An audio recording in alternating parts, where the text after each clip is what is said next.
Masar Godolphin has just opened for recruitment for the third year, but I wanted to find out what it was like for the first batch of trainees who went over there in 2017. One of them is Sultan Al Ameri, and we've come here to his family ranch in Abu Dhabi to find out a little bit more about what his experience of Masar Godolphin was like.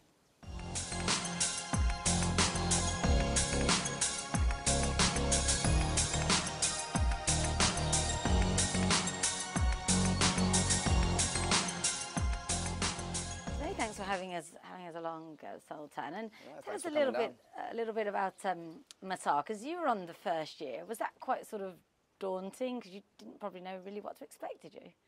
I don't think any of us really knew what to expect, but it was great being on the first batch, kind of pioneers in a way. No, it was a very interesting course. I mean, we all learnt a lot to be thrown into the deep end of the racing industry. Some of us had backgrounds, some of us didn't. No, it was definitely worth our time.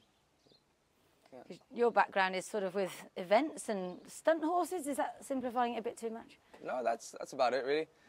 We do live events. We train horses for movies. A family business. We fix problem horses. Horses that won't load, that have been a bit nasty, or whatever their issue is. Really, they'd come down, get sent down to us. They'd spend a week or so, sort them out, then back to their owners. So you did have some knowledge of racing before going to Newmarket? Yeah, but none of the training side or anything like that. I mean, training is really just maintaining a yard, isn't it, in some sense? I've always been around horses, so you can translate it to any field, really. So what do you think was the sort of main things you took away from Masar? There's certainly a lot of things, but I think being in a big racing yard such as Malton Paddocks and being around the people that have been in the industry for many years, there's definitely the professionalism and the organisation that it takes to train 100-odd horses at a time. Yeah, I mean, from making your plans the night before and what horses are going where and how many horses are going to the spa and whatnot. Yeah, no, there's a lot to learn. I mean, from every yard, everyone does it slightly differently. You can only take away what you agree with. Yeah, I didn't spend as much time as I would like to at Saeed's yard, but I mean, it's the same thing. It's with that many horses, it's organising. It's the same with any yard, really. It's managing horses. It's spotting injuries before they occur and maintaining your horse, watching when they're slightly losing weight, or watch them when they're training if they're slightly behind. You just got to keep an eye on them. It's not like if you're a football coach for a team, like your players can be like, oh, my knee's a bit sore today, can I cut back on training? If only horses could talk. Yeah. And since you've come back, you're now training. You've gone back to endurance. How did that come about?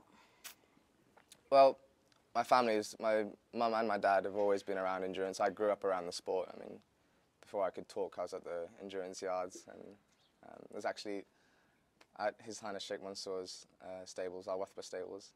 I grew up there, and I'm here in Al Wathba. It's great to be. We're all very thankful, Emirati youth, to have our leaders that are very willing to sponsor us and give us the opportunities to follow our dreams, really. I'm training for His Highness Sheikh Mansour now. I've got a handful of horses. So I think, what's the expression, the apple doesn't fall far from the tree. Yeah, I'll see where we go. I mean, this season might be a bit of a quiet one, just to get my feet planted in the industry with my own horses and see where we go. Did you ever sort of flirt with trying to take up flat racing, or is that just a bit too big of a leap? I would love to. I mean, I love flat racing. I love the sport. I mean, I still watch all the races, but it is a older industry. I mean, you have people that have been in it for generations, and it's similar to. In some ways, I guess it's similar to like the arts. You need to, it's who you know. It's not what you know to kind of get into the industry. Maybe eventually. I mean, I see what I can do with these endurance horses, and if I get a few flat racing horses later on, then break into the scene, hopefully.